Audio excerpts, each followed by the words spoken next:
it's kind of both of our eyes, all right? It's an inherited trait and an instinct in a way. The horse inherits those hooves from its parents, right? Every horse has hooves. Its parents had hooves. Its parents had hooves. It's passed down, right? But horses are born knowing how to walk.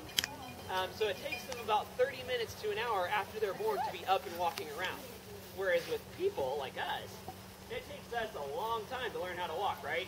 First you kind of scoot yourself across the ground, you maybe sit up, then finally you get to crawling, then you stand up, then you learn to walk, right? Horses is not the same way. But if you think about it, if a horse can't run away or it can't walk pretty quickly after it's born, it can't run away from predators and it can't eat, right? Which are two things that horses have to do if they want to survive. So the horse, just by its nature, has to be able to walk, otherwise it wouldn't survive. Whereas with people, when y'all are born, you have your parents take care of you, they bring you food, they keep you safe from bad things. You don't have to worry about running away. The horse has to walk. Number 8. Oh, okay. No, wait, number 7. Just put that stuff on the table then, or put it up. The rider pulls back on the reins and says, "Whoa." That's right, it's a learned behavior. Now, Lauren mentioned that I would tell y'all more about this. She was talking about the pressure, right, on the horse. When you pull back on the horse, you're saying whoa, so we could have trained the horse to listen to any word.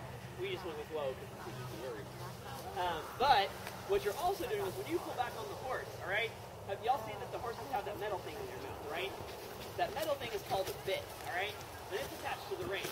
So when y'all pull back on the rein, what you're doing, like you're putting pressure, if this is a bit and I'm a horse, you're getting pressure right here on the insides of his cheeks / on his gums. That pressure tells the horse, I'm not supposed to continue walking forward. Horses are instinctively trying to get away from the pressure that they feel. So, if you put pressure in a horse's mouth, that pressure is in front of him, right? It's towards his front. So he naturally stops, and if you would keep putting pressure, he would start backing up. If you think about it, when y'all go to turn the horses, if you're turning your horse to the left, you're pulling to the left, right? But which side of the neck are the reins actually touching? They're touching the right side, right? If you're pulling this way, the reins are touching the other side. So the reason the horse turns isn't because he sees your hand over here and says, oh, I'm supposed to go this way. He turns because he feels that pressure on his neck and says, oh, I want to go away from that pressure. So he turns away from where the reins feel. He feels the reins.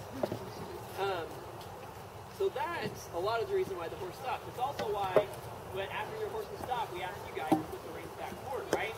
Because when he feels that pressure in his mouth, and he's feeling it over and over and over for a really long time, and he's already stopped and nothing's changing, eventually the horse is going to not stop when you pull back on the reins, because he's going to get confused. He says, well, I feel pressure in my mouth, but when I stop, it doesn't go away. I don't really know what I'm supposed to do, so I'm just going to keep walking. Because that's what he was doing before. He's going to ignore that pressure in his mouth. So that's why we have to all do that. Number 8, not being afraid of cars. It is a learned behavior. Now, has everything that you've ever learned been something that someone has taught you?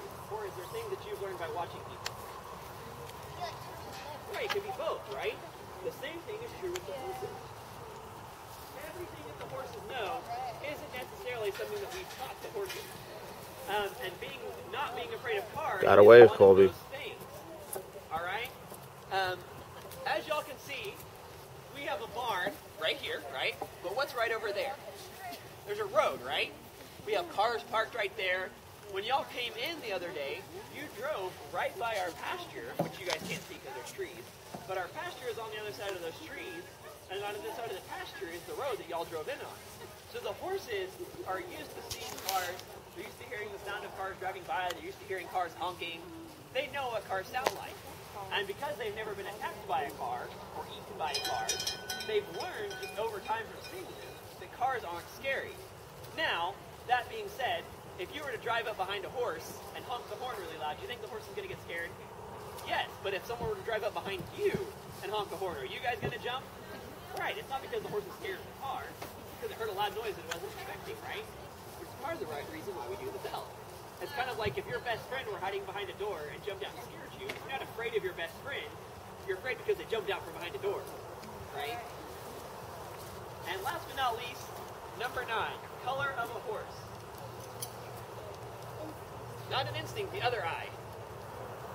Inherited trait, yes. Just like y'all don't get to choose what color hair you're born with, what color eyes you're born with, neither do the horses.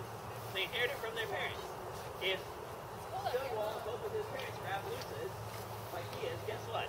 Stonewall's probably going to be an Appaloosa. Just the way it's going to happen. And if he's not an Appaloosa, if he ever has children, one of his children will probably be an Appaloosa.